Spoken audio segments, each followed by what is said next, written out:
حضرت جابر رضی اللہ تعالیٰ عنہ سے روایت ہے کہ میں نے رسول اللہ صلی اللہ علیہ وآلہ وسلم کے دور میں ایک عورت سے نکاح کیا۔ نبی صلی اللہ علیہ وآلہ وسلم مجھے ملے اور انہوں نے فرمایا، جابر تم نے شادی کر لی؟ میں نے عرض کیا جی ہاں۔ فرمایا کنواری سے یا بیوہ سے؟ میں نے عرض کیا بیوہ سے۔ آپ صلی اللہ علیہ وآلہ وسلم نے فرمایا، تم نے کنواری سے کیوں نہ شادی کی؟ وہ تجھ سے دل لگی کرتی۔ میں نے کہا اے اللہ کے رسول صلی اللہ علیہ وآلہ وسلم،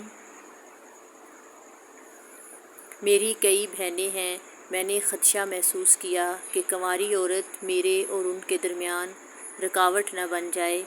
آپ صلی اللہ علیہ وآلہ وسلم نے فرمایا، پھر ٹھیک ہے، عورت سے اس کے دین کی وجہ سے نکاح کیا جاتا ہے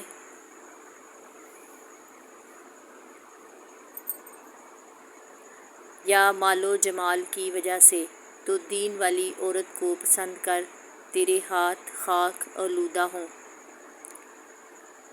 حضرت مقل بن یسر سے مروی ہے کہ رسول اللہ صلی اللہ علیہ وآلہ وسلم کے پاس ایک آدمی آیا اور کہنے لگا، مجھے خاندانی اور مرتبے والی عورت ملی ہے مگر وہ بانجھ ہے، تو کیا میں اس سے شادی کر لوں؟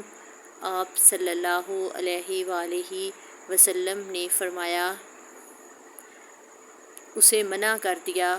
فرمایا ایسی عورت سے شادی کرو جو زیادہ بچے جننے والی، خوب محبت کرنے والی ہو، یقیناً میں تمہاری کثرت کی وجہ سے فخر محسوس کروں گا۔